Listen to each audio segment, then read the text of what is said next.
ఎప్పుడూ కాదు. డబ్బు ఉండడం ఎప్పుడూ చెడ్డ కాదు. కానీ ధనముని ఎలా సంపాదిస్తున్నామన్నది మాత్రం చాలా ముఖ్యం. డబ్బు సంపాదించవద్దన్నది లోకంలో ఏ శాస్త్రము చెప్పలా. డబ్బు సంపాదించవద్దు అని చెప్పలేదు సరికదా. డబ్బు సంపాదించకపోతే పాడైపోతావు, డబ్బు సంపాదించాలని చెప్పారు. కానీ మీరు ఇక్కడ ఒక్క విషయాన్ని జ్ఞాపకం పెట్టుకోండి. డబ్బు సంపాదించడం అనేది ఎంత ముఖ్యమో సంపాదించిన డబ్బు వలన అహంకారం పెరగకుండా ఉండడం కూడా అంతే ముఖ్యం. ఎందుకో తెలుసా? తొందరగా మనిషికి అహంకారాన్ని కల్పించగలిగినది ఏది అంటే డబ్బే. రామకృష్ణ పరమహంస ఒక ఉదాహరణ చెప్తుండేవారు. ఒక మహారాజు గారు భద్రగజం ఎక్కి వెళ్ళిపోతున్నాడు. ఆ కింద ఓ పెద్ద కన్నం ఉంది. ఆ కన్నంలో కప్ప ఒకటి ఉంది. ఆ కప్ప పైకొచ్చి కప్ప కాలెంతంటే ఎంత ఉంటుందండి? ఎంత పెద్ద కప్ప అయితే మాత్రం ఇంత ఉంటుంది. ఇంత పెద్ద కప్ప అయితే దాని కాలు ఇంత ఉంటుంది. అది ఏం చేసిందంటే, రాజుగారు ఏనుగెక్కి వస్తున్నాడు. ఎదురైన చౌతన మదకరీంద్రము డిగ్గికేలు తనసగి ఎక్కించుకొని అంటాడు అలసాని పెద్దనగారు. అలా ఏనుగు మీద వస్తున్నాడు. ఈ కప్ప కన్నంలోంచి బయటికి వచ్చి కాలెత్తింది. ఏయ్ ఏనుగా, పక్కకి పో, ఇక్కడ నేనున్నానని తెలీదా? ఇలా వస్తున్నావు? నేనున్న ఇల్లు ఒళ్ళు దగ్గర పెట్టుకోండి. రామకృష్ణ పరమహంస శిష్యుడితో నించుని ఉన్నారు. శిష్యుడు తెల్లబోయి పరమహంసని అడిగాడు, ఇదేమిటంటే ఏనుగు మీద కప్ప కాలెత్తుతోంది, ఇంత ధైర్యం ఇంత గర్వం కప్పకి ఎందుకు వచ్చాయన్నారు. అంటే పరమహంస అన్నారు, ఇవాళ మధ్యాహ్నం ఇటుగా జేబుకి చిల్లున్న లాల్చీ వేసుకున్న వ్యక్తి వెళ్ళాడు. పావలాకాసు చిన్నది కదూ, ఆ కన్నంలోంచి జారి కింద పడి దొల్లి కప్ప ఉన్న కన్నంలోకి వెళ్ళింది. కప్ప దగ్గర పావలా ఉంది ఇప్పుడు, అందుకని ఏనుగు మీద కాలెత్తింది. మాకురుధన జన యవ్వన గర్వం హరతి నిమేషత్ కాలసర్వం మాయామయమిదమఖిలం హిత్వా బ్రహ్మపదం తం ప్రవిశ విదిత్వా అంటారు శంకర భగవత్పాదులు. డబ్బేం చేసింది? డబ్బానిని పాడు చేసింది. ఎంత ఐశ్వర్యమున్నా పరమ వినయ విధేయతలతో ప్రవర్తించినటువంటి గొప్ప గొప్ప చక్రవర్తులు లోకంలో లేరు. వాళ్ళకేమైనా దోషం వచ్చిందా? ధర్మరాజు గారు ఎంత ధార్మికంగా ఎంత వినయంగా ప్రవర్తించాడు. భీష్మాచార్యుల వారు ఎంత వినయంతో ప్రవర్తిస్తాడు. నలచక్రవర్తి ఎంత వినయంతో ప్రవర్తించాడు. ఈ భూమండలాన్ని అంతటినీ ఏలినటువంటి చక్రవర్తులు ఎంత వినయంతో ప్రవర్తించారు. వాళ్ళు ఎంత డబ్బు సంపాదించినా ఆ డబ్బు వాళ్ళ యొక్క అహంకారానికి ఎన్నడూ కారణము కాలేదు. వాళ్ళు పరమ వినయంతో ప్రవర్తించి ఆ డబ్బుని సద్వినియోగం చేసి జీవితంలో గట్టెక్కారు. జనక మహారాజు గారు సర్వ సంగములు విడిచిపెట్టి విదేహ వంశమునందు జన్మించి దేనితోటి సంబంధం లేకుండా, రాజ్యంతో సంబంధం లేకుండా రాజ్య పరిపాలన చేస్తూ నిస్సంగి జీవితాన్ని గడిపి తరించలా? బ్రతకడం రావాలి. బ్రతకడం రానప్పుడు అహంకారం ఒక్కటే ఉండిపోయింది అనుకోండి. అహంకారం చిట్ట చివరికి ఏం చేస్తుంది అంటే, డబ్బు వలన వచ్చినటువంటి అహంకారం చాలా ప్రమాదకరమై సర్వభ్రష్టత్వాన్ని పొందేసిన తరువాత ఒక పెద్ద ఇబ్బంది కూడా తెస్తుంది. ఇంత బ్రతుకు బ్రతికిన వాడు ఒక గోడ నీడలో నిలబడి భిక్షాటన కూడా చేయలేడు. రూపు మార్చుకుని తిరగవలసి ఉంటుంది ఎవరు గుర్తుపట్టకుండా. అందుకని జాగ్రత్త సుమా. ఒకడికి డబ్బుంది, వాడు కించిత్ కూడా పాడవలేదు. వాడి కించిత్ కూడా పాడవకుండా ఆ ద్రవ్యాన్ని చక్కగా వినయ విధేయతలతో దాన ధర్మాలకి ఖర్చు పెడుతూ, ఇదంతా పరమేశ్వరుడిచ్చింది నాది కాదు, ఈశ్వరుడిదన్న భావనతో పరమ ఉద్దికగా జీవితం చేశాడు. వాళ్ళని డబ్బేం పాడు చేసింది? ఒక్కొక్కడు 5 రూపాయలు అహంకారానికి కారణమైపోతోంది. అది డబ్బు పాడు చేసిందా? డబ్బు పాడు చేయలేదు, బుద్ధి పాడు చేసింది. అందున డబ్బు బుద్ధిని, సరస్వతి బుద్ధిని 2 రకాలుగా పాడు చేసేస్తాయి. అదేమిటండి? సరస్వతి అంటే బుద్ధిని ఇవ్వాలి కదా, పాడు చేయడం ఏమిటి అంటే అహంకారం ఉంటే. మీరు లోకంలో సరస్వతి విషయంలో, లక్ష్మి విషయంలో ఒకటి గమనించండి. మీ దగ్గర చాలా డబ్బు ఉందండి, మీ వ్యాపారంలో బాగా లాభాలు వస్తున్నాయి అన్నారనుకోండి. ఏమి లాభాలండి, ఏదో పెద్దవాళ్ళు చేసిన వ్యాపారం మూసేస్తే బాగుండదని చేస్తున్నాం, వడ్డీ డబ్బులు వస్తే గొప్పగా ఉందండి మా వ్యాపారం, ఇప్పుడు ఏమొస్తుందంటారు ఇందులో అంటాడు. డబ్బు ఉందండి అంటే ఒప్పుకోడా, ఏముందండి నా దగ్గర అంటాడు. మీకు సరస్వతీ కటాక్షం లేదండి, మీకు తెలియదు. అయ్యా నా మాట వినండి, మీరు చదువుకోలేదు కదా, మీకు ఈ విషయం తెలియదు కదా, మీరు ఎందుకు మాట్లాడతారు దాని గురించి అన్నాను అనుకోండి. అత్తేరి మీకేం తెలుసు అని చర్చ విరిగి పెడతాడు. సరస్వతీ కటాక్షం లేదురా అంటే ఒప్పుకోడు. లక్ష్మీ కటాక్షం ఉందిరా అంటే ఒప్పుకోడు. రెండిటితోటి ప్రమాదం. అసలు అది దాటాలంటే మనసుకి సంస్కారం ఉండాలి. శంకరాచార్యుల వారి కన్నా ప్రజ్ఞాశాలి సరస్వతీ కటాక్షం ఉన్నవాడు లోకంలో ఉన్నాడా? అటువంటి శంకరాచార్యుల వారు శంకరుడి దగ్గరికి వెళ్ళి అన్నారు, పశుమాం సర్వజ్ఞ ప్రథిత కృపయా పాలయ విభో అన్నారు. శంకరా, నేను పశువుని, నువ్వు పశుపతివి. నేను పాడైపోతే నిన్నంటారు. పశువుని కాపాడవలసిన వాడివి నువ్వు. కాబట్టి నీకు నాకు అనుబంధం ఏమి అంటే, నేను పశువుని, నువ్వు పశుపతివి. ఇది శంకరాచార్యులు వారు అనవలసిన మాట. స్మృతౌ శాస్త్రే వైద్యే శకునకవిత గానఫణితౌ పురాణే మంత్రే వా స్తుతి నటన హాస్వేశ్వచితుర. నాకేమొచ్చు తండ్రి, నాకేం రాదు అన్నారు శంకరాచార్యుల వారు. ఎవరు? మహానుభావుడు అపరశంకరుడు, కైలాస శంకరుడు, కాలడి శంకరుడిగా భూమి మీద తిరిగారు. అటువంటి మహానుభావుడు ఆ మాట అన్నాడు. మనం దేనికి గర్వపడాలి, దేనికి అహంకరించాలి? ఒక్కొక్కసారి కొన్ని చాలా చమత్కారంగా ఉంటాయి. నేను విశాఖపట్నంలో చదువుకునే రోజుల్లో ఒకసారి అకస్మాత్తుగా వాకాటి పాండురంగారావు గారని మహానుభావుడు, చాలా గొప్ప వ్యక్తి, చాలా గొప్ప వ్యాసాలు రాసేవారు ఆయన మాకు కల్చరల్ హెరిటేజ్ ఆఫ్ ఇండియా అని, అది కంపల్సరీ పేపర్, అన్ని కోర్సుల వాళ్ళు చదవాలి. ఆ పేపర్ మాకు ఆయన వస్తుండేవారు వారానికి ఒకసారి. ఆయన పాఠం అంటే చెవి కోసుకునే వాళ్ళం, అంత బాగా మాట్లాడేవారు. ఆయన మాట్లాడుతూ వాట్ ఈజ్ ఎడ్యుకేషన్ అని అడిగారు. వాట్ ఈజ్ ఎడ్యుకేషన్ అంటే ఒక్కొక్కళ్ళు లేచి ఒక్కొక్కటి చెప్పారు. ఒక ఆయన మాత్రం లేచి చెప్పింది నాకు ఇప్పటికీ జ్ఞాపకం ఉండిపోయింది. ఆయన అన్నాడు, knowing that you are ignorant is education. నాకేమీ తెలియదని తెలుసుకోవడమే చదువుకోవడం. ఆయన సాధారణంగా పాఠం చెప్పేవాళ్ళు కొంచెం ఎత్తైన వేదిక మీద కదా నించుంటారు. ఆయన చేతిలో డస్టర్ టేబుల్ మీద పెట్టేసి కిందికి దిగొచ్చి ఆ చెప్పిన వాడిని గట్టిగా కౌగలించుకొని, చాలా బాగా చెప్పావోయ్ అన్నాడు. ఎవరు ఏమిటి మీకు అనవసరం, నాకు అనవసరం. నాకు మాత్రం పేర్లు గుర్తుంటాయా?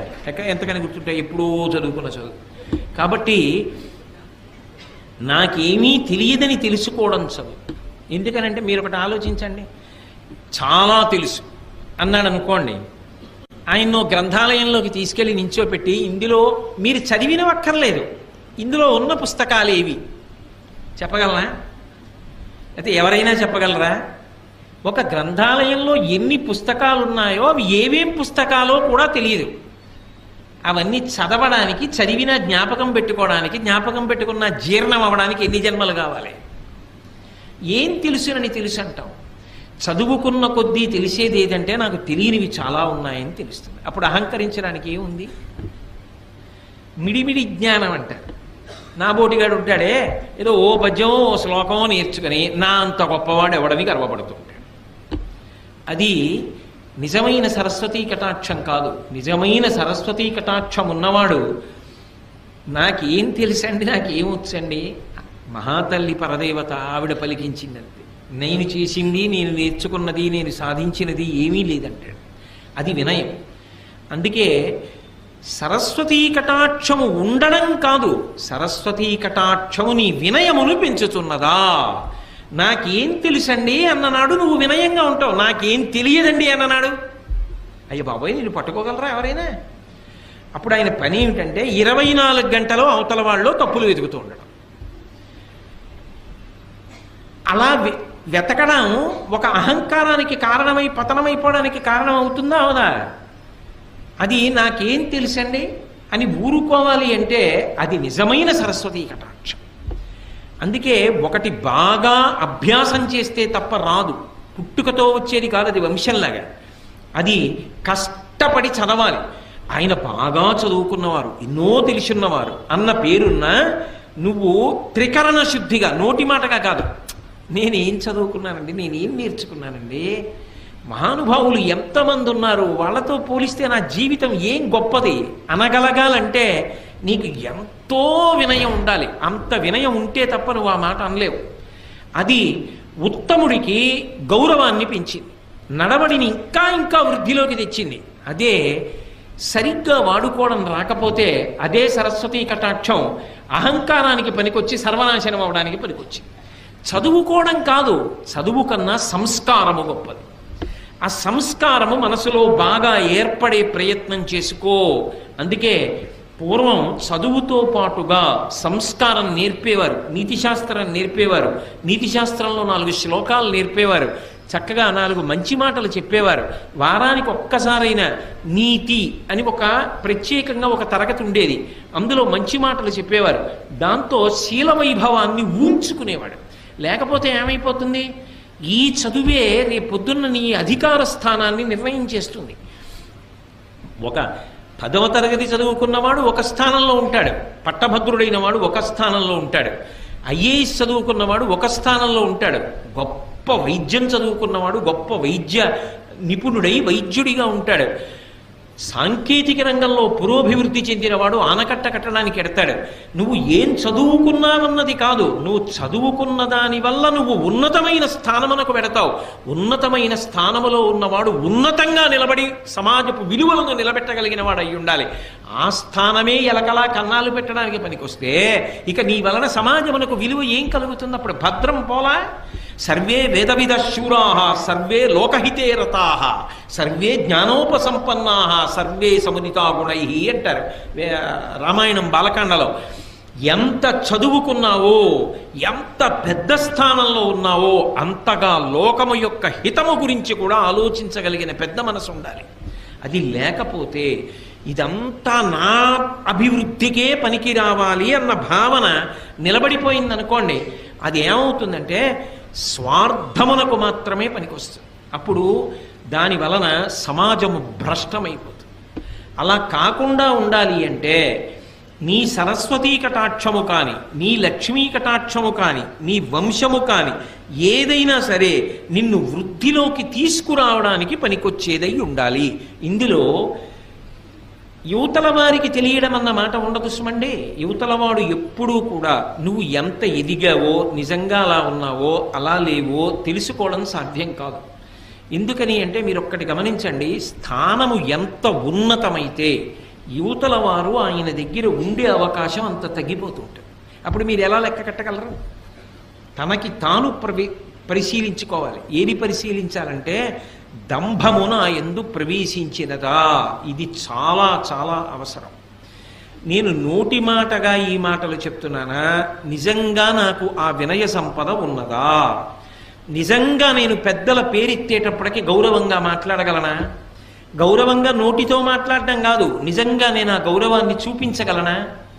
నేను నాకన్నా సరస్వతీ కటాక్షం ఉన్న వాళ్ళకి గౌరవం ఇచ్చి నాకేం తెలుసని నిలబడగలనా? నాకున్న డబ్బు నాది కాదు గొప్ప, నేను సంపాదించగలిగిన ప్రజ్ఞ అయితే ఇలా లోకంలో ఎందరో సంపాదిద్దరు. యద్రూభంగా ప్రమాణం స్థిరచర రచనా తారతమ్యే మురారేః వేదాంతాః తత్వచింతాంబరభిదురసి యత్పాదచిహ్నైత్తరంతి భోగోపోద్ఘాత కైలీచులికిత భగవత్వైశ్యరూప్యానుభావ సానశ్రీః అస్పృణీతాం అమృతలహరిధీలంఘనీయైః అపాంగైః అంటారు పరాశర భట్టరు శ్రీగుణరత్న కోశంలో. గత జన్మలలో చేసినటువంటి పాపపుణ్యములను బట్టి పుర్రె మీద రాసేటప్పుడు లక్ష్మీదేవి బ్రహ్మగారి తల్లి కనుక, సృష్టికర్త యొక్క తల్లి కనుక, అమ్మ గత జన్మలో వీడు ఫలానా పేరుతో ఉన్నవాడమ్మా అంటే ఆవిడ ఓ వాడా లోకహితము కొరకు ప్రవర్తించిన వాడని కనుబొమ్మ పైకెత్తిందనుకోండి, ఓ అని ఇలా కనుబొమ్మ పైకెత్తితే యద్భ్రూభంగాః ప్రమాణం, ఆవిడ కనుబొమ్మ పైకెత్తితే ఈ జన్మలో వాడు మహదైశ్వర్యవంతుడవుతున్నాడు. యవ్వని వాకిట ఇభమదపం కంబు రజభూషణ రజో రాజినడగు అంటుంది ద్రౌపదీదేవి భారతంలోని. ధర్మరాజు గారి ఐశ్వర్యం ఎటువంటిది అంటే ఆయన దర్శనం చెయ్యడానికి లోపలికి వెళ్ళేటటువంటి చక్రవర్తులు ఒకరినొకరు తోసుకుంటే వాళ్ళ భుజాలకి పెట్టుకున్న వజ్రములు వైఢూర్యములతో కూడుకున్న ఆభరణములు ఒరుసుకున్నప్పుడు వాటి యొక్క నుషి కింద పడి గాలికి పైకి రేగుతుంటే ఆయన అంతఃపురం ముందు కట్టబడినటువంటి మదగజముల యొక్క చెవుల పక్కనున్న కన్నములలోంచి కారిన మదజలముల చేత ఈ రేగుతున్న వజ్ర వైఢూర్యముల ధూళి అణచబడుతుండేదిట. అంతటి ఐశ్వర్యవంతుడయా ధర్మరాజు అంటే ఏమిటి తేలిగ్గా మాట్లాడుతున్నావు? అయితే ధర్మరాజు పాడవడానికి పనికొచ్చింది ఐశ్వర్యం? పనికి రాలేదుగా. ఎంత ఐశ్వర్యం ఉంటే ధర్మరాజు గారు ఉలికులికి పడ్డాడు? ఏం ఉలికి పడలేదుగా. లేనినాడు బెంగెట్టుకున్నాడా? మీరు విన్నారుగా వ్యాసుల వారి గురించి చెప్పినప్పుడు తీసుకెళ్లి మళ్ళీ హిమవత్ పర్వతం మీద ఉన్న ఐశ్వర్య నిధులను ఇచ్చాడు. ఇస్తే దాచుకున్నాడా? అశ్వమేధయాగం చేసి అందరికీ పంచిపెట్టేశాడు. అందుకే ఆ లోపల ఉండవలసినటువంటి సంస్కార బలము ఉండకపోతే దంభముగా పరిణమించిందనుకోండి, అది చాలా ప్రమాదహేతు, ఎదుటివాడు కూడా పట్టుకోలేడు. ఎందుకని అంటే చాలా మంచివాడిలా కనపడుతూ ఉంటాడు పైకి. ఎలా తెలుసుకుంటారండి? సాధారణంగా వేషాన్ని చూస్తే చాలా మంచివాడు అనే అనుకుంటారు కదా. ఒక కొంగ ఉందనుకోండి, ఓ సరోవరం పక్కన నించుంటుంది, ఒంటికాలు మీద నించుంటుంది, కళ్ళు మూసుకుంటుంది, సాధారణంగా తెల్లగా ఉంటుంది. కొంగ జపం అంటారు. అందుకే చూసిన వాళ్ళు ఏమనుకుంటారు, అబ్బా ఈ కొంగ ఏదో పెద్ద మార్పు వచ్చేసింది, లోపల జీవుడెవరో ఆ సరోవరంలో స్నానం చేసి ఇంత తెల్లవారకట్ట దాని ఒడ్డున నించుని ఇంత చలిలో అలా కళ్ళు మూసుకుని అలా జపం చేస్తోందే కదలకుండా అనుకుంటాం. అది నిజానికి సంపుటములను ముందుకు చాపి ఇలా చూసుకుంటూ ఉంటుంది. చేప నీళ్లలోంచి ఇలా వచ్చిందనుకోండి, చటుక్కున తిరిగి సంపుటములతో చేపని పట్టుకుని పైకి ఎగిరిపోయి తినేస్తుంది. నిలబడింది ఒంటికాల మీద, ఒళ్ళంతా తెలుపు, చూస్తే శుద్ధ సత్వస్వరూపంతో ఉన్నట్టుంది. లోపల ఏ చేపని పట్టుకుందామని ఆలోచన. దంభము అంటారు. పైకి కనపడినట్టు లోపల లేడు. ఎంత రంగు పట్టుబట్ట కట్టి, ఎంత గొప్పగా విభూతి పుండ్రాలు ఒళ్ళంతా పెట్టుకుని ఎంతంత వేషాలు కట్టినా నీ లోపల బుద్ధులు మాననప్పుడు దంభం కాదు. లోపల బుద్ధి పోలేదు. పైన శరీరానికి ఎన్ని అలంకారాలు చేస్తే పుట్ట మీద కొడితే పాము చచ్చిందా? లోపల కొట్టాలి. గొరుగు చుందురు జుత్తు కొన్ని వందల సార్లు దాని పాపమేమో కానరాదు, అఖిల పాపములకు నిలయమైన మనసు గొరగడేమి మానవుండు అన్నాడు ఒక ఆధునిక కవి. అలా లోపల మార్పు రాకుండా దంభంతో ఉండి పైకి ఎంతో మంచివాళ్ళ నటిస్తూ పోతే అమాయకులైన వాళ్ళు, పెద్దలైన వాళ్ళు మంచివాడు అనుకున్నారేమో, కానీ వాళ్ళు మోసపోతే వాళ్ళకు వచ్చిన నష్టమే ఉంది. అనుకున్నారేమో పాపం, అంతే, అంతవరకే. కానీ మోసపుచ్చిన దోషం కూడా నీకు రావట్లా, పాడైపోవట్లా. కాబట్టి నిన్ను నువ్వు నిరంతర పరిశీలనం చేసుకుంటూ ఉండాలి. ఉత్తమ వంశంలో పుట్టావు, వంశమునకు కళంకం రాకూడదని ప్రవర్తించాడు, ఏమీ పాడవడు. ఉత్తమ వంశంలో పుట్టా, అహంకారానికి కారణమైంది, తాను పాడవడు, ముందు పుట్టిన వాళ్ళు కూడా పాడైపోతారు. సరస్వతీ కటాక్షం ఉన్నది, ఏమి పాడవడు. ఆ సరస్వతీ కటాక్షం 10 మంది హితానికి పనికొచ్చిందనుకోండి, ఆవు గడ్డి తిని పాలిచ్చినట్టు తాను కష్టపడి చదువుకున్న శాస్త్రాన్ని 10 మందికి ఉదారంగా పంచిపెట్టేశాడనుకోండి, తాను శాశ్వతమైన కీర్తిని పొందుతాడు. నాకేం తెలుసు అని వినయంతో బ్రతికాడనుకోండి, భగవంతుని యొక్క అనుగ్రహానికి పాత్రుడవుతాడు. ఏదో కొంత తెలుసుకుని నాకన్నా తెలుసున్నవాడు లేడు అని అహంకారానికి పోయాడనుకోండి, 24 గంటలు చదువుకున్న చదువు అవతలవాడి యొక్క తప్పు పట్టడానికి పనికొచ్చింది. పనికొస్తే ఇప్పుడు ఆ చదువు స్వార్థంతో నిండిపోయింది.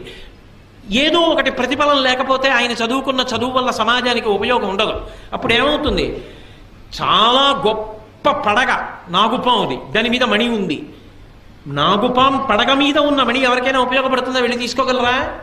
ఆయన ఎంత చదువు ఉంటే మాత్రం ఎవరికి ఉపయోగపడుతుంది? అవతల వాళ్ళలో తప్పులు ఎంచడానికి పనికొస్తుంది, ఇంకొకరిని చిన్నబుచ్చడానికి పనికొస్తుంది. అలా ఉండకూడదు కదా. చదువు అవతల వారు ఎంత చిన్నవాడైనా గౌరవించడానికి పనికి రావాలి. చాలా బాగా చెప్పావోయ్, చాలా బాగా మాట్లాడేవోయ్ అని పిల్లల్ని కూడా ప్రోత్సహించగలగాలి. శ్రీభాష్యం అప్పలాచార్య స్వామి వారు ఎవరైనా రామకథ చెప్తుంటే చెప్పబోయ్, రామాయణం ఎంతకాలం బ్రతికుంటుందో అంతకాలం మనుష్యత్వం బ్రతికుంటుంది నాయన అనేవారు. అంతేగాని నీకేం తెలుసు రామాయణం, నువ్వేం చెప్తావు రామాయణం అనలేదే. అందుకు మహానుభావుడు ఇప్పటికీ కూడా స్మరింపబడుతున్నారు ఆయన. సరస్వతీ కటాక్షం నీకు వినయం ఇచ్చిన నాడు ఏమి నిన్ను పాడు చేయదు, ఇంకా వృద్ధిలోకి వస్తావు. అహంకారం ఇచ్చిన నాడు పతనమైపోతావు. లక్ష్మీ కటాక్షము నీకు జన్మతః ఉండని, మధ్యలో కలిసి రాని, న్యాయార్జితంగా నీకు కలిసి వచ్చింది, అది నిన్నేం పాడు చేయదు. దాని పట్ల నీకు సంగము లేకుండా అది భగవంతుడి అనుగ్రహం అని నువ్వు నిలబడగలిగిన నాడు అది నిన్ను పాడు చేసేది కాదు. ఇదంతా నాదే అని అహంకారం అనకపోతే నువ్వు భ్రష్టమైపోతావు. ఆ డబ్బు నీ దగ్గర ఉన్నందుకు సమాజము భ్రష్టమైపోతుంది. కాబట్టి ఈ 3 ఉండడం తప్పు కాదు. పరిణతి లేని వాడి దగ్గర ఉండడం వల్ల వాడు పాడై మిగిలిన వాళ్ళని పాడు చేస్తాడు. అథవా మీరు తిప్పి ఆలోచించండి, ధృతరాష్ట్రుడైతే ఎలా అర్థం చేసుకోవాలి? అప్పుడు ఇవి ధర్మరాజు గారి దగ్గర ఉంటే ఏం చేశాయి? ఏం చేయలే. దుర్యోధనుడి దగ్గర ఉంటే ఏం చేస్తున్నాయి? సర్వనాశనం చేస్తున్నాయా? ఆ వంశంలో పుట్టబట్టి కదూ నేను యువరాజుని, నాకే రాజ్యం కావాలి, ధర్మరాజు ఉండకూడదు అని విపరీత బుద్ధులు పుట్టాయి. అదే వంశంలో పుట్టిన ధర్మరాజు గారైతే జూదంలో ఓడిపోయాను, ధర్మానికి కట్టుబడి అరణ్యవాసానికి వెళ్ళిపోయాడు. అది మాయాజూదం అని తెలుసున్నా కూడా ధర్మము చేత కట్టుబడిన వాడు వంశగౌరవాన్ని నిలబెట్టడానికి వెళ్ళిపోయాడు. ధర్మమునకు కట్టుబడకుండా వంశమునందు పుట్టినవాడు వంశభ్రష్టత్వానికి కారణమయ్యాడు. సరస్వతీ కటాక్షమున్న వ్యాసుడు లోకహితానికి పనికొచ్చాడు. కించిత్ సరస్వతీ కటాక్షమున్న అహంకారం కలిగిన వాళ్ళు భ్రష్టులైపోతారు. అర్జునుడి కన్నా ఏ విలువిద్య తెలుసని, నా దగ్గర విలువిద్యుంది, నా దగ్గర విలువిద్యుంది, అర్జునుడిని మట్టు పెట్టేస్తానని బయలుదేరిన కర్ణుడి చివరికి దుర్యోధనుని కూడా నాశనం చేశాడు కదా. ధనము అంతే కదా. కాబట్టి ఉండడం తప్పు కాదు, నీ మనసుకి పరిణితి లేకుండా అవి నీ దగ్గర ఉంటే పాడు చేస్తాయి. పరిణితి ఉంటే ఈ మూడు నిన్ను ఉద్ధరణ వైపుకి తీసుకెడతాయి. ఇది బాగా జ్ఞాపకం పెట్టుకోవలసిన విషయం సుమా. కాబట్టి నీకు ఇవి కలిగిన అహంకారమును పొందవద్దు. అవి నీ ఆరోగ్యవంతమైన భయమునకు కారణమై నువ్వు మరింత బాగా బ్రతకడానికి హేతువులు కావాలి. కాబట్టి ధనమును, విద్యయు, వంశంబును దుర్మతలకు మదం బొనరించును.